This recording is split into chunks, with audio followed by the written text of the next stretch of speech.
Hello and greetings of the day, and it's been really nice to be back with you with the Utility Cloud Guide video series. In this series, I'm picking up from where we left last time and ensuring that I'm continuing the range shared with you earlier. Under this series, we bring a lot of innovative topics to you all, and with that, today's topic is reducing non-revenue water through active pressure and leak monitoring data. It'll be a little technical, but interesting though. And for that, I invite David Zinni from Clow. He is working as a sales manager and looking over New York and Western PA area. He's going to talk about the topic. Sales is very close to my heart, but I know that it is a difficult and challenging task. I've been part of the sales and pre-sales for a long time.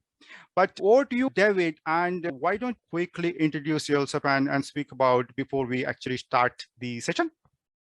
Yes, thank you so much for Bynry hosting us and having us take part, where we can hopefully educate and inform utilities, engineers, and prospective water utility managements on some of the things, the new innovative technology coming down the pipe. And really what you're going to see today is a shift from reactive to proactive and having a full-scale understanding as to what your system can do and the data and analytics you can get out of it, and optimizing your system that works best. So we're really fortunate for this opportunity here today, and thank you so much. As you alluded to, cover New York State and Western Pennsylvania. We are a valve and hydrant manufacturer. More recently, we have gotten into the active temperature pressure monitoring as well as some leak detection as well. So this is definitely a topic that is not going away, and many utilities, with water being such a precious resource, are looking to get their hands on. I'm sure, David. Thank you for that nice introduction of yours. And with that, I really get that from proactive to, so from reactive to proactive, and with the huge amount of data that's out there, we can really get the insights into what's been out there. So with that, my first question is, what are some of the benefits from active pressure and the leak detection monitoring that you see that you can bring in onto the table?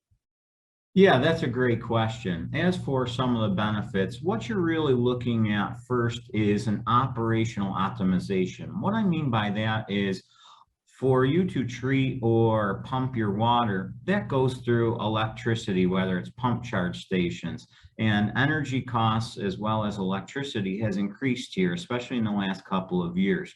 So we want to make sure your pumps are actually actuating and responding when they're said to and in the manner of which.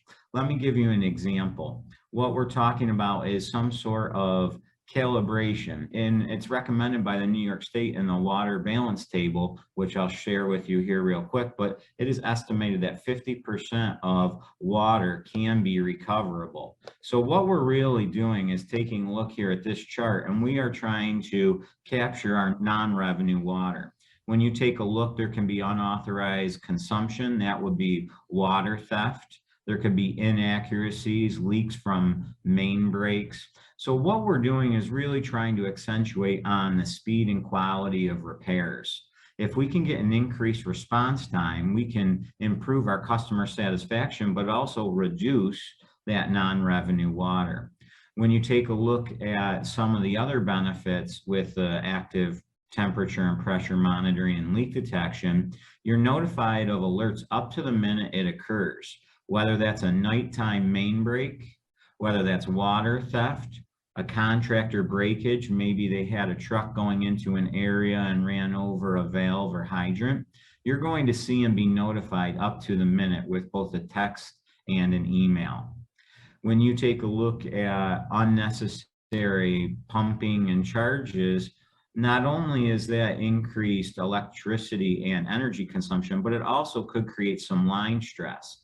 So you're notified of transient events, and really by optimizing your system, you're going to prolong the life of your pipes. We have a lot of aging infrastructure here in the United States and many main breaks. There's approximately one main break every 2 minutes here in the United States. So if you can get out with a speedy, recoverable response and reduce that water loss, you're going to be doing a fair amount of good.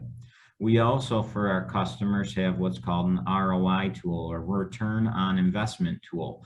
That is caterized to each and every municipality, that they can fill in their average main size, their average main break repair, the time, the cost, their overtime, and we can really optimize that or give them data based on their municipality.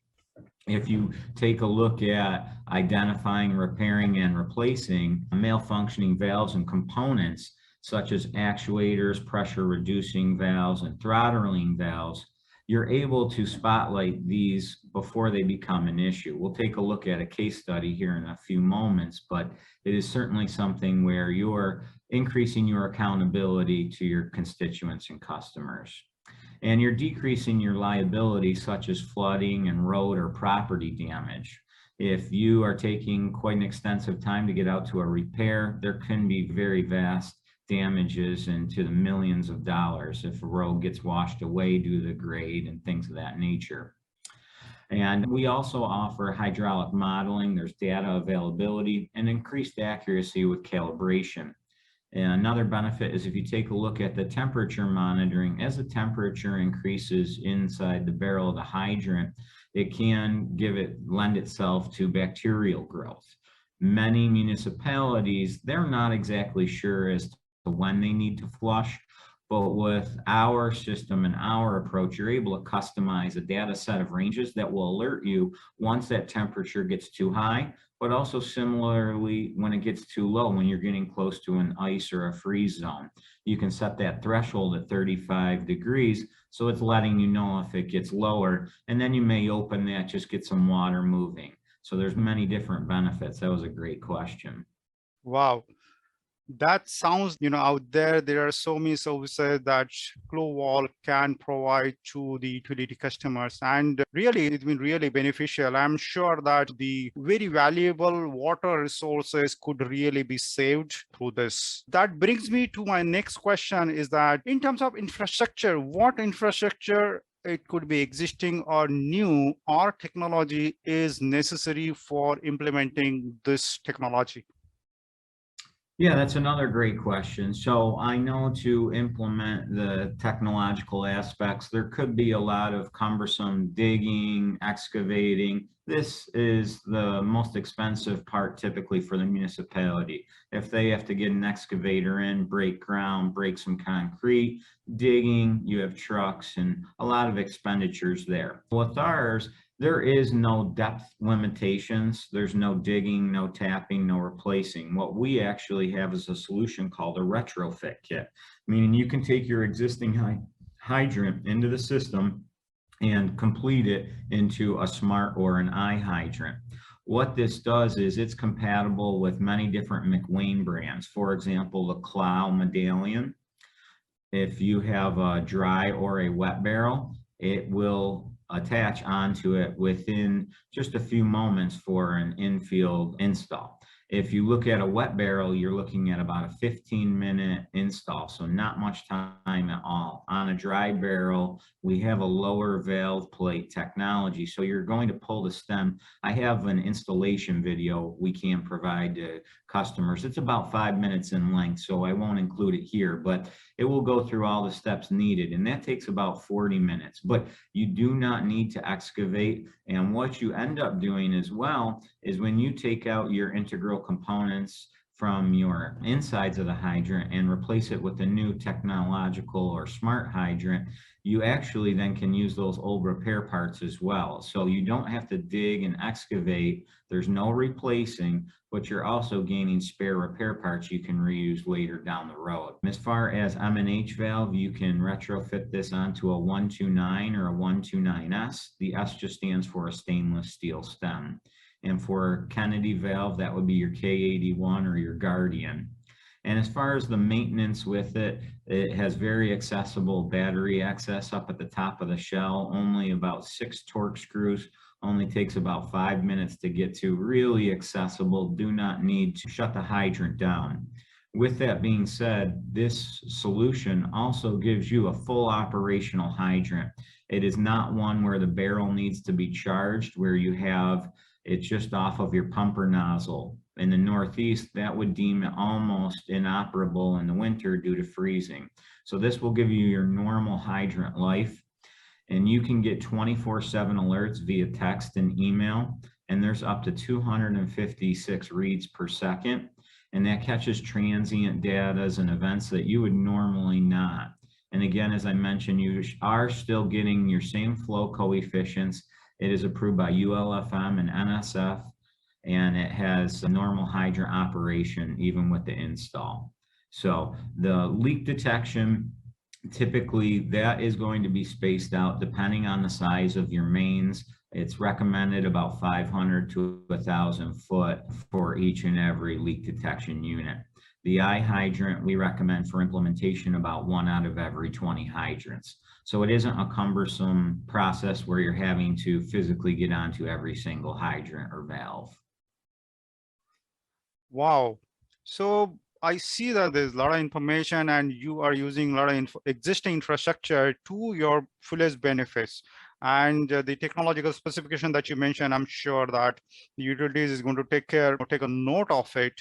Having said that, so your technology is going to be really helpful to the utilities in order to take the benefits of services that you are providing. That brings me to my next question, and it's about helping the utilities to set the tone for their usage. And if you can share some of the case studies about alert notification that you sent and the available data that looks like to benefit to our utilities?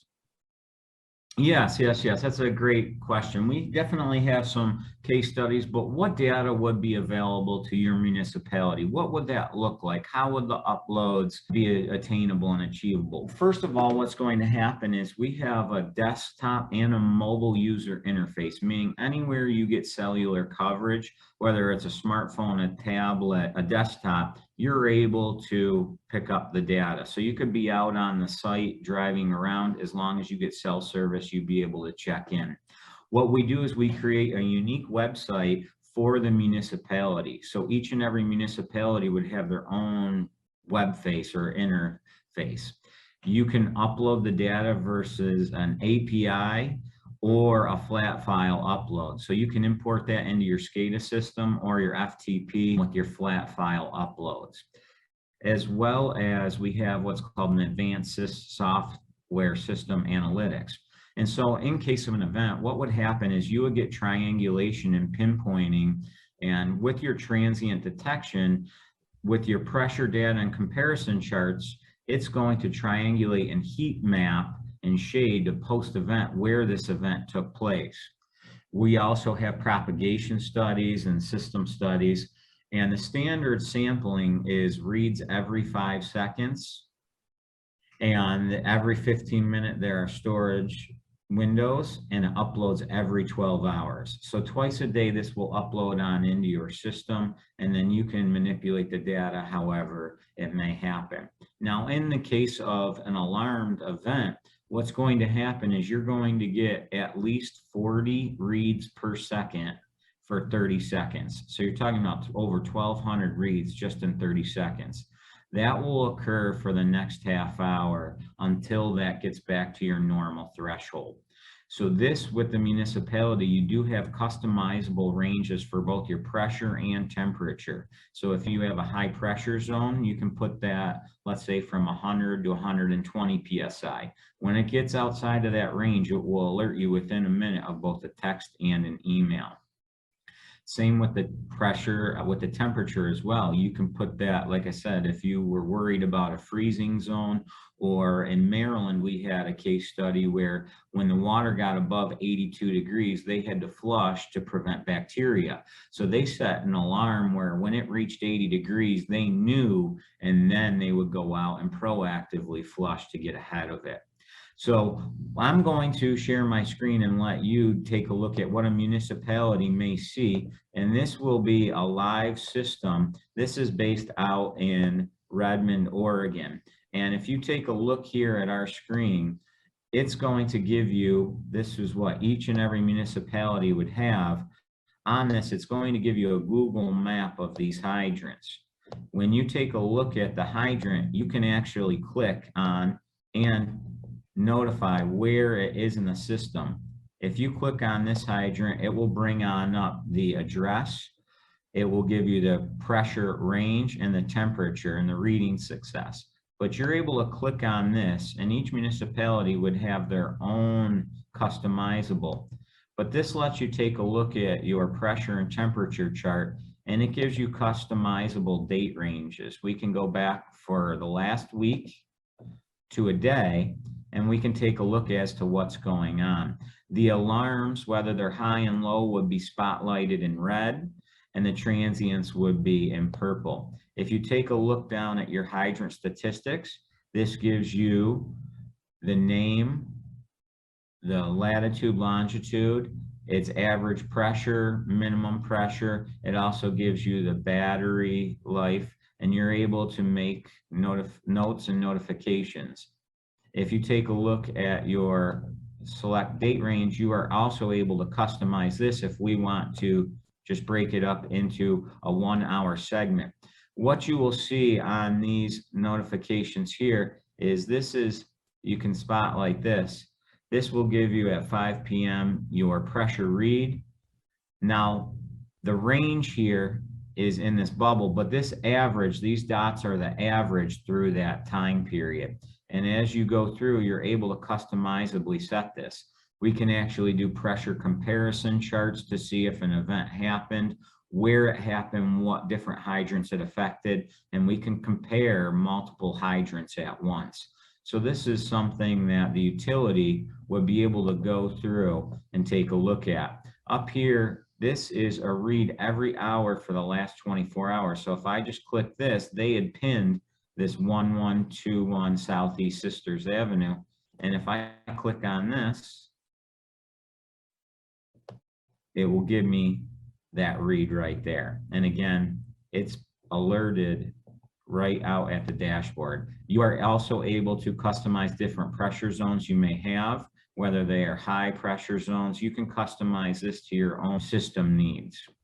So next, what we're going to do is take a look at some case studies.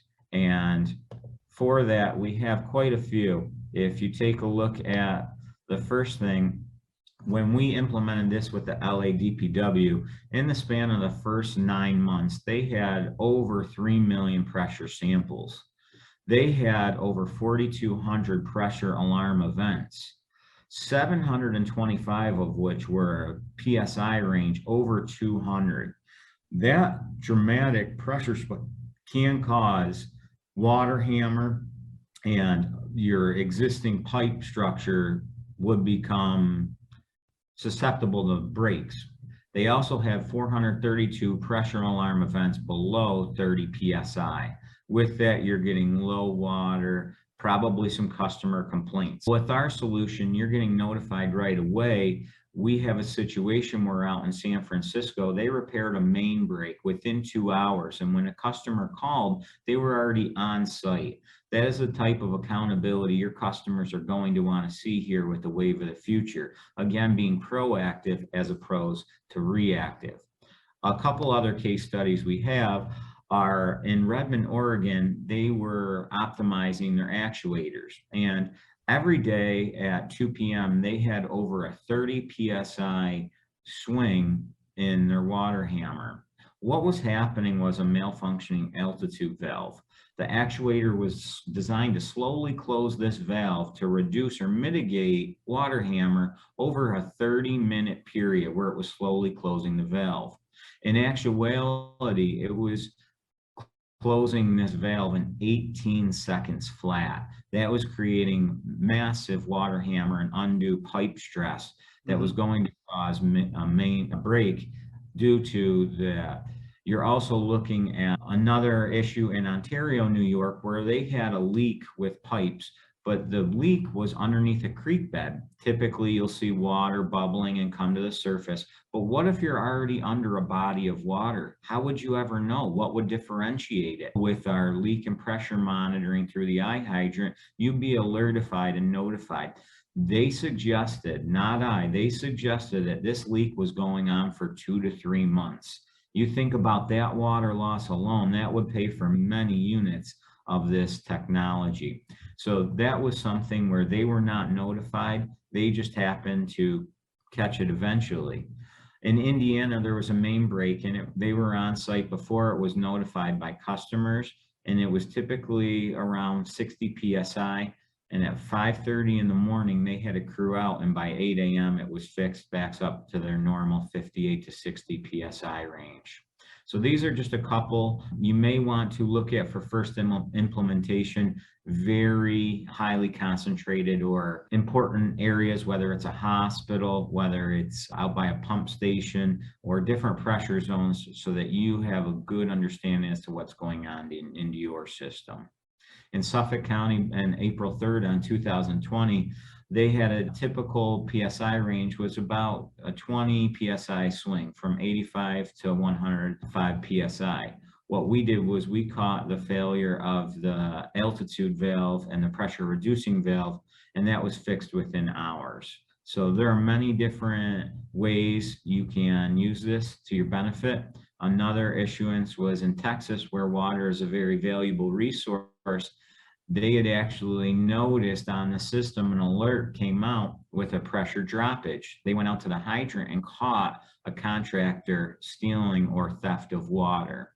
Right there, caught them red-handed. So there are many different uses and many case studies we've shown to be applicable. Wow. Wow.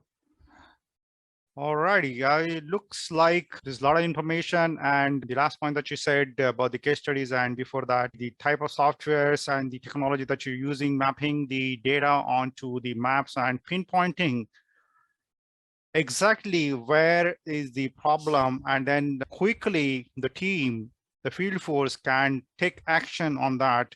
That's really something your solution add benefits to the existing utility and the existing infrastructure. Having said that, your case studies are really useful out there to take the insights and make the decision by the other utilities and the municipalities out there.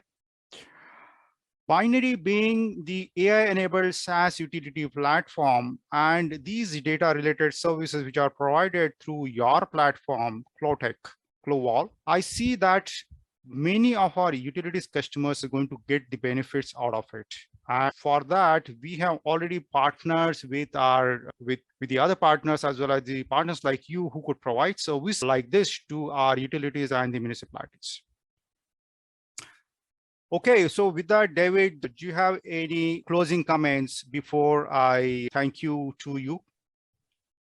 Yeah, thank you very much for reaching out to you and your team. And we just want to know, let engineers, utility managers, superintendents know that we have resources available to customize to your database. We have live engineers and data production managers that will actually physically walk you through the software as well. We would come on out, implement and install these, teach you how to do, but then also on the back end, what reports, what data that you need to make it feasible and optimize your system. We will provide all of those services. David, I think that's a great insight and the benefits that you are putting onto the table for those people who are looking for these services that you provide. I sincerely thanks Clow and David to you. Thank you for your time. Bynry really appreciates that. With that, I wish you a nice day. And thank you, audience. I hope this is going to be useful to you. I'm closing off on a good note from Utility Cloud Guide. Thank you very much. Thank you. Bye-bye. Bye-bye.